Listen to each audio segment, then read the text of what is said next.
Hello, my name is Tom Sakaki, and I will be giving this presentation from the University of Virginia campus in Charlottesville, Virginia. This presentation will provide an overview of my research project, specifically the role of artillery in the American victory at Yorktown. Given the historical significance of the battle and siege at Yorktown, there can be little doubt that any further analysis of this battle is relevant. Admittedly, the importance of this battle at the time may have been unknown. Robert Parkinson described that, quote, "Only in hindsight did it become apparent that Yorktown meant the end of the Revolutionary War. Although some suspected that the capture of Cornwallis's army would convince the Crown to negotiate a settlement, the Patriots could not be sure the future campaigns would not be necessary," end quote. This directly results in the need to appropriately analyze how then Brigadier General Henry Knox's artillery directly contributed and led to the Continental Army's victory over the British. So the question is posed, how did the use of artillery under the command of Knox directly lead to the victory over the British at Yorktown in 1781?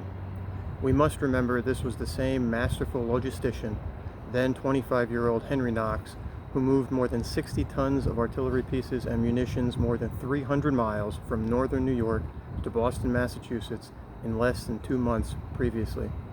So, when General Washington needed artillery from New York in preparation for his attack against the British in Virginia around Chesapeake Bay, he once again called on Knox. Not only was Knox able to coordinate movement of the artillery, he was able to forward plan what types of pieces and gear he needed to pick up from New Jersey, Pennsylvania, Delaware, and Maryland while en route. William Reynolds makes this all clear with his succinct comment on Knox.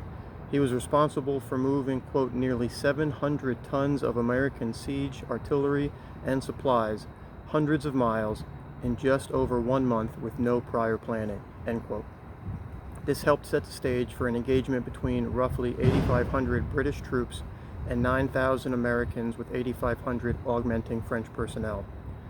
Once in Virginia, in order to prepare for attacking Lord Cornwallis's troops, Knox once again showed his artillery acumen by coordinating American and French forces in the attack on Yorktown. As a strategic commander, he directed when officers and soldiers would take shifts and man positions. He also decided how militia would augment the regulars. As a tactician, he directed where guns would aim, sometimes even manning the artillery pieces himself. We know the first American wave was started on October 9, 1781, against the British at Yorktown, with the second wave occurring on October 11th. This second wave made Knox's artillery's job all that more easy. As Edward Riley points out, quote, "From there the guns in the batteries could more effectively batter down the British fortifications," end quote. And this is exactly what Knox and his company did. During the siege and battle of Yorktown, the daily rate of artillery fire, including mortars, howitzers, and cannons, averaged 686 rounds, varying from lows of 240 per day to highs of more than 1,600 per day. During this engagement, more than 100 tons of metal was thrown at the British, directly leading to the American victory at Yorktown. For the aforementioned reasons, it is clear that artillery played a direct role in the American cause at Yorktown.